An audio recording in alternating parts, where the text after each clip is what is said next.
Teman-teman sekalian, apa saja sih yang dibahas oleh Brian Tracy dalam buku ini? Yang pertama, kita akan mendapatkan ilmu tentang uang.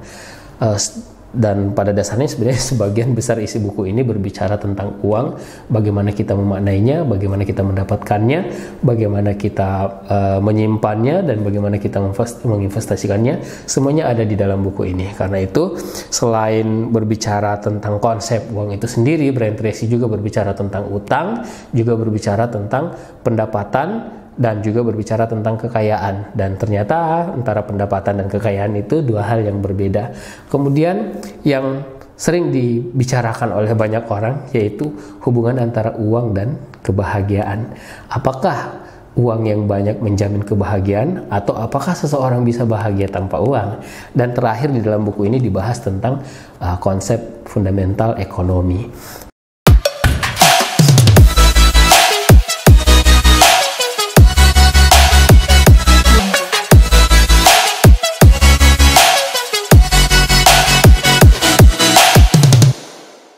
Halo Book Lovers, Assalamualaikum warahmatullahi wabarakatuh.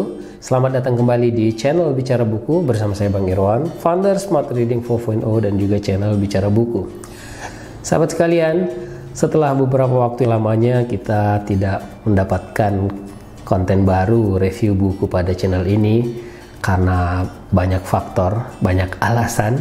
Maka pada hari ini saya akan menunaikan janji-janji saya kepada sahabat-sahabat viewer semuanya untuk mereview sebuah buku yang beberapa waktu sebelumnya telah saya minta untuk dipollingkan di sosial media saya, dan hasilnya lebih banyak yang menginginkan buku ini, yaitu Seni Menghasilkan Uang karya Brian Tracy. Nah sahabat sekalian, buku ini sebenarnya buku yang mudah kita dibaca karena modelnya adalah dialog antara Dan Stratzl dan juga Brian Tracy. Dan Stratzl sendiri ini adalah seorang sultan mastah di dalam dunia pengembangan diri, dan beliau mengeksplorasi gagasan-gagasan Brian Tracy terkait financial literasi sebenarnya.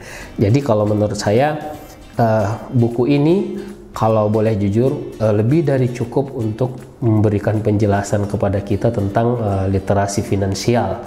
Dan menurut saya ini sangat penting untuk dipahami sejak usia kita masih muda. Nah teman-teman sekalian, saya ingin berbagi beberapa konten-konten yang penting di dalam buku ini. Judul asli buku ini adalah The Science of Money. Dan memang tema besarnya dan sebagian besar yang dijelaskan di dalam buku ini adalah tentang uang. Nah teman-teman sekalian, apa saja sih yang dibahas oleh Brian Tracy dalam buku ini? Yang pertama, kita akan mendapatkan ilmu tentang uang. Dan pada dasarnya sebenarnya sebagian besar isi buku ini berbicara tentang uang, bagaimana kita memaknainya, bagaimana kita mendapatkannya, bagaimana kita menyimpannya, dan bagaimana kita menginvestasikannya. Semuanya ada di dalam buku ini. Karena itu, selain berbicara tentang konsep uang itu sendiri, Brian Tracy juga berbicara tentang utang, juga berbicara tentang pendapatan, dan juga berbicara tentang kekayaan. Dan ternyata antara pendapatan dan kekayaan itu dua hal yang berbeda. Kemudian yang sering dibicarakan oleh banyak orang yaitu hubungan antara uang dan kebahagiaan. Apakah uang yang banyak menjamin kebahagiaan, atau apakah seseorang bisa bahagia tanpa uang? Dan terakhir di dalam buku ini dibahas tentang konsep fundamental ekonomi. Nah teman-teman sekalian, saya ingin mencoba untuk menyederhanakan penjelasan saya ini, dan sebagian besarnya mungkin akan berbicara tentang uang. Apa sih yang difahami oleh Brian Tracy tentang uang? Ada beberapa hukum, dan kalau kita membaca buku ini, banyak hukum-hukum tentang uang yang kemudian dijelaskan oleh Brian Tracy, dan menurut saya ini penting karena ya memang pada faktanya seperti itulah hukum yang bekerja. Meskipun tidak semuanya mungkin diantara kita setuju dengan prinsip-prinsip itu. Yang pertama, ketika berbicara tentang uang, kata Brian Tracy, berlaku hukum pertukaran. Artinya apa? Pada dasarnya uang itu dalam historinya, dalam sejarahnya adalah sesuatu yang kita tukarkan karena kita menginginkan barang atau jasa orang lain. Dan begitu juga sebaliknya, ketika kita diberikan uang oleh orang lain karena kita memberikan barang atau jasa yang bermanfaat kepada orang lain. Jadi secara sederhana teman-teman sekalian, uang itu tergantung kepada nilai barang atau jasa menurut orang lain. Jadi bukan menurut kita. Dulu pada awalnya uang itu tidak ada. Jadi orang mendapatkan kebutuhannya dengan menukarkan barang yang dimiliki. Jadi sesuatu yang bisa ditukarkan itu adalah sesuatu yang memiliki nilai tentu saja. Nah, lama-kelamaan inti dari transaksi ini adalah adanya nilai. Karena itu kemudian mulailah berkembang namanya uang yang pada dasarnya merupakan note bank, sebuah garansi dari lembaga yang di kemudian hari kita sebut bank untuk menggaransi kepemilikan barang tertentu. Jadi seharusnya uang itu adalah representasi dari kepemilikan kita terhadap barang tertentu.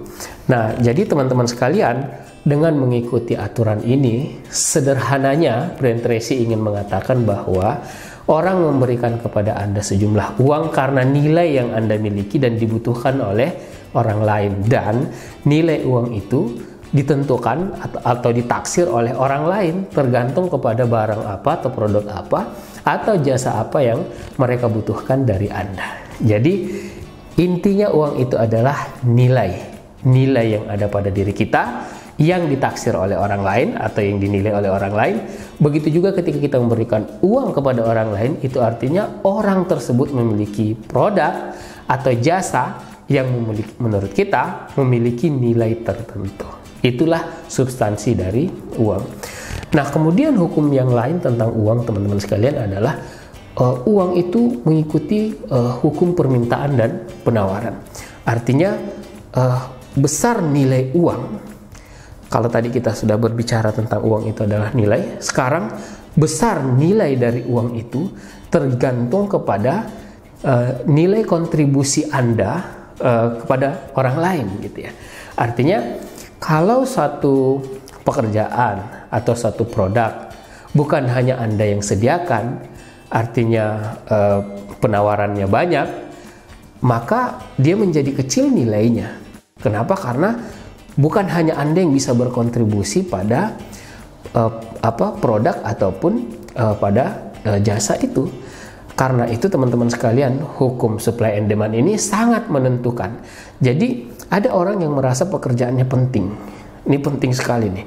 Saya memiliki keahlian, karena itu seharusnya saya digaji dengan jumlah yang besar. Tetapi ternyata sesuatu yang kita anggap kita mampu lakukan, itu juga oleh orang lain di luar sana banyak juga yang mampu melakukannya.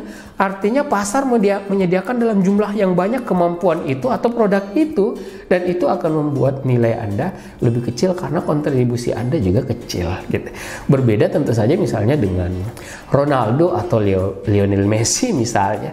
Mengapa mereka dibayar dengan uang yang begitu banyak? Ya karena kemampuan, skill yang mereka miliki tidak dimiliki oleh banyak orang. Mungkin hanya ada satu atau dua orang yang seperti Messi, begitu juga seperti Ronaldo misalnya.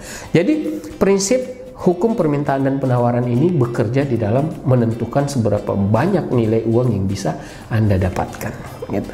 Nah, hukum yang ketiga teman-teman sekalian tentang uang ini menurut Brian Tracy adalah hukum sebab akibat. Anda harus memiliki mindset yang benar bahwa uang itu hanyalah akibat dari satu sebab.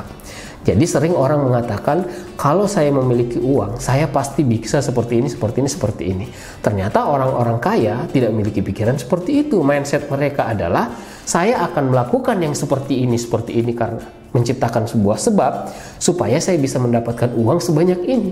Jadi memang ini dua mindset yang tentu saja berbeda dan berlawanan, dan tentu saja hasilnya akan berbeda. Karena itu teman-teman sekalian, sekarang pikiran kita tentang uang ini adalah berapa banyak uang yang Anda inginkan itu adalah akibat dari sesuatu yang Anda harus lakukan. Sehingga pertanyaannya harusnya Anda balik. Apa yang harus Anda lakukan? Apa yang harus Anda jual? Atau produk apa yang harus Anda hasilkan? Sehingga itu menjadi akibat atau sebab dari sebuah dampak yang disebut nilai uang yang akan Anda dapatkan, gitu. Nah, hukum yang lain teman-teman sekalian adalah hukum kecerdasan integratif. Ini menarik, gitu ya. Brian Tracy adalah seorang yang menganut prinsip bahwa nilai yang kita berikan ke orang lain, entah dalam bentuk produk atau jasa atau layanan, itu adalah sesuatu yang berasal dari kemampuan kita. Karena itu bagi Brian Tracy, hukum kecerdasan integratif ini adalah faktor yang sangat menentukan sejauh mana kita bisa meningkatkan nilai kita. Jadi di dalam hukum kecerdasan integratif ini dikatakan bahwa pengetahuan baru yang kita dapatkan dan bergabung dengan pengetahuan lama itu akan menjadi faktor yang menciptakan peningkatan nilai dari produk yang kita jual atau yang kita berikan ataupun jasa layanan yang kita berikan. Sehingga teman-teman sekalian, menurut hukum ini, kalau Anda menginvestasikan waktu dan uang dan tenaga serta pikiran Anda untuk mencapai kualitas produk ataupun kualitas layanan kinerja yang jauh lebih baik, maka itulah yang akan menjadi faktor yang akan membuat nilai Anda memungkinkan untuk naik dalam secara akumulatif gitu. Jadi teman-teman sekalian, kata Brian Tracy, banyak orang yang menganggap bahwa lama mereka bekerja di suatu tempat harusnya diapresiasi dengan kenaikan gaji. Ini adalah sebuah perspektif yang keliru, mindset yang keliru, karena boleh jadi Anda sudah 20 tahun sampai 30 tahun bekerja mengabdi di suatu tempat, tapi nilai pekerjaan Anda pada dasarnya tetap. Jadi Anda hanya melakukan sesuatu yang berulang-ulang yang nilainya sama, bahkan mungkin semakin menurun secara berulang-ulang selama 20 atau 30 tahun, yang pada akhirnya dengan perkembangan teknologi dan teman-teman terbaru, semua pekerjaan-pekerjaan Anda itu bisa digantikan gitu. Artinya ya memang bukan nilai yang Anda naikkan, tetapi waktu Anda yang semakin lama melakukannya gitu. Kemudian teman-teman sekalian,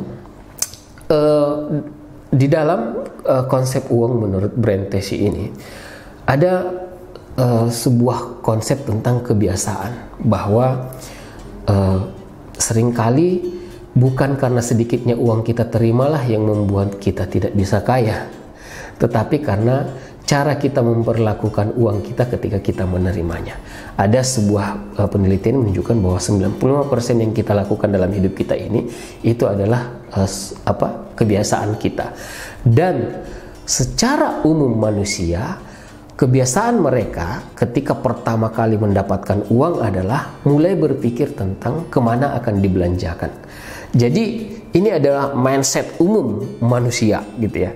Ketika kita mendapatkan uang, pikiran pertama kita adalah kemana kita akan membelanjakannya atau apa yang akan kita beli. Karena itu Brian Tracy mengatakan bukan seberapa banyak yang Anda hasilkan sebenarnya dalam konsep uang itu, tetapi seberapa banyak yang Anda simpan. Jadi teman-teman sekalian, ini adalah suatu mindset yang menurut saya memang perlu untuk kita renung-renungkan kembali gitu ya, karena memang itulah yang terjadi pada sebagian kita, termasuk saya sebenarnya, yang kemudian menentukan performance finansial kita gitu. Nah, di dalam buku ini setelah uang yang dibahas oleh Brian Tracy, teman-teman sekalian, adalah utang. Kenapa utang ini juga dibahas? Karena utang ini adalah salah satu faktor yang kadang membuat orang seberapa banyak pun pendapatannya akhirnya kemudian tidak bisa menjadi kekayaan. Nah, teman-teman sekalian, ada prinsip yang perlu kita pahami. Kadang-kadang banyak orang mengatakan bahwa berutang itu baik. Sebenarnya berutang itu adalah sebuah beban.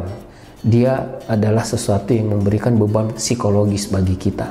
Jadi seberapa banyak pun utang kita, besar atau kecil, itu akan memberikan dampak psikologis pada kita, dan itu dampak yang negatif pada dasarnya, karena kita tidak bisa memiliki kebebasan, kita tidak memiliki harga diri gitu ya, dan orang mungkin tidak menghormati kita gitu ya. Nah, karena itu menurut Brian Tracy sebenarnya dalam melihat utang ini ada dua jenis utang.